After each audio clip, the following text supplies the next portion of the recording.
President Bongbong Marcos defends the slashing of the Philippine Health Insurance Corporation's 74 billion peso subsidy for 2025, citing its remaining reserves. In an interview on Monday, December 16, Marcos notes that even if the government does not grant PhilHealth subsidy in the 2025 budget, it would still have a reserve of 500 billion pesos. The reason that we do not want to subsidize it is because it is the subsidy will lang doon sa bank account ng PhilHealth. Hindi magagamit. Marami tayong paggagamitan noon. So that's a simple explanation there. Is that they have sufficient funds to carry on. PhilHealth was initially allocated a 74.431 billion peso subsidy, but it was reduced by the Senate to 64.419 billion pesos. The Bicameral Conference Committee then decided to cut the allocation completely. According to Marcos, the current problem with PhilHealth is not its budget nor its coverage, but its system that has been clogged due to its limited processing capacity. Sa dami ng bagong services ng PhilHealth, sa dami ng mga bagong payment na binibigay ng PhilHealth, nababara ang sistema. You can see there are in the provinces, merong mga tao nag-aantay buong araw yung pilat 200 tao. Nag-aantay, magke-claim sila. Hindi naman mahirap. Pero that's what's happened in PhilHealth. Yun ang problema sa PhilHealth. The problem is the processing capacity. The president then says that PhilHealth's current main focus is digitization to ensure faster processing of insurance claims while insurance coverage and claims payments continue. Marcos then clarifies that he is not yet at the point of vetoing line items in the BICAM-approved budget for 2025. President Bongbong Marcos says he is working on restoring the 10 billion peso cut from the Department of Education's 2025 budget as it was contrary to the government's policy direction. In an interview on Monday, December 16, Marcos says the reduction of DepEd's budget is contrary to the government's policy directions for the education sector. I think it is contrary to all our policy directions. When we talk about the STEM development of our educational sector, and then to the continuing development, because yung nawala na 10 billion comes from the computerization item. So we're working on it to make sure that we will restore it. The Bicameral Conference Committee reduced DepEd's budget for 2025 from its original proposal of 748.6 billion pesos to 737 billion pesos.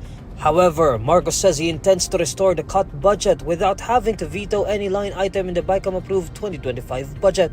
When asked in which avenue legislators may be able to restore the budget cut, Marcos responds, "Let's leave it to them. I don't want to have that discussion here.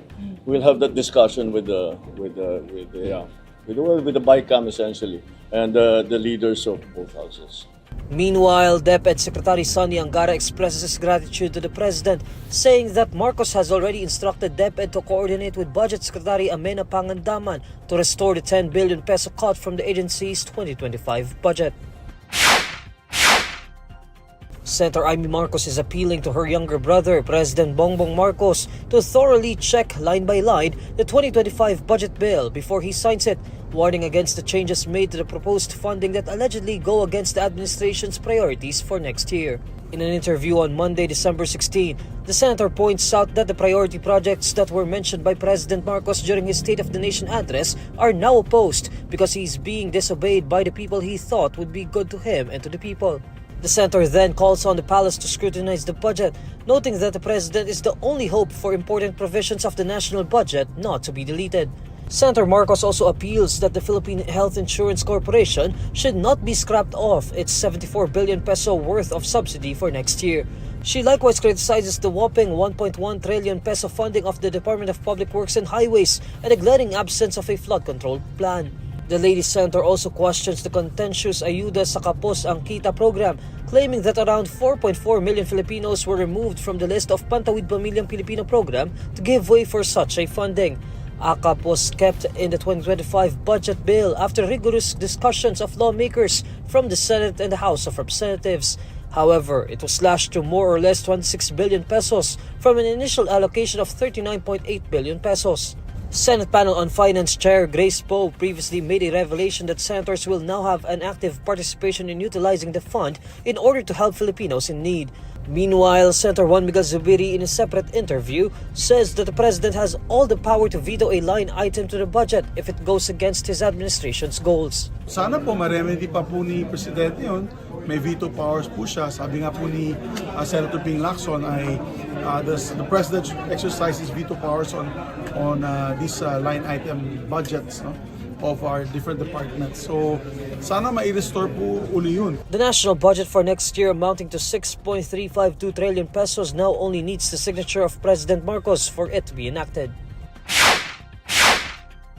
The Department of Foreign Affairs says that Jane Veloso may return to the Philippines anytime this week. In a briefing on Monday, December 16, DFA Undersecretary Eduardo De Vega says that Veloso will be turned over to members of Philippine delegation, including members from DFA, Bureau of Corrections, and National Bureau of Investigation, who are set to go to Indonesia on Monday night. To-turn over siya sa Philippines, may delegation ang galing dito yung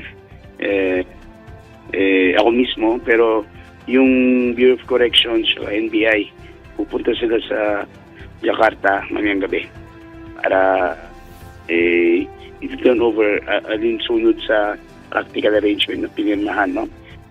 Ang tingin namin, anytime this week, may chance na makakauwi na siya. Pero depende yan sa usapan namin mamayang gabi o bukas. Veloso's parents were set to fly to Indonesia on Sunday, December 15 to visit Mary Jane, but their supposed visit was cancelled after the DFA received news that Mary Jane will be transferred to Jakarta, Indonesia. The Agence France Presse earlier reported that Veloso was moved to Jakarta on Monday from a women's prison in Yogyakarta province in eastern Java Island. Veloso's recent transfer to Jakarta led the DFA to cancel the visit of her parents to Indonesia. Pero may na-receive kami noong Sabado na advisory ng Indonesia na ililipat na siya ng center sa Jakarta.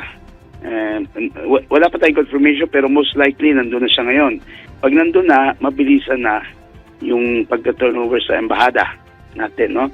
So dahil doon, hindi na natin pinapunta yung family.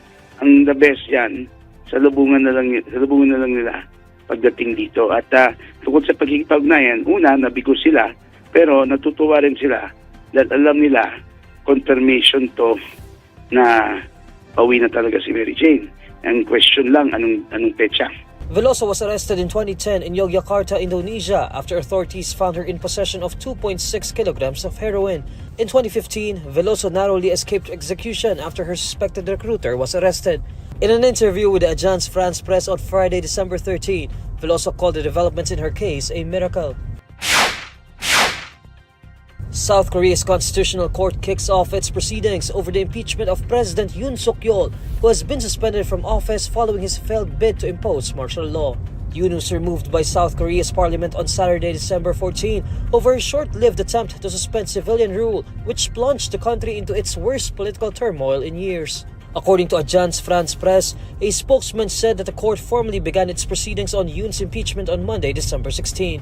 The Constitutional Court has around 6 months to determine whether to uphold the impeachment. Fresh elections must be held within 2 months if Yoon is removed from his position as president. Prime Minister Han Duck-soo is serving as interim leader in Yoon's stead. A separate investigation into Yoon and his inner circle over December 3 martial law declaration has rumbled on as the turmoil deepened. Yoon remains under a travel ban while the probe is underway. In a news release on Sunday, the prosecution said that they have summoned Yoon for questioning over the insurrection allegations, but Yoon refused to comply. The prosecution then adds that they would issue a second summons to Yoon. Vast protests against Yoon, with smaller rallies supporting him, have rocked the South Korean capital since his martial law decree.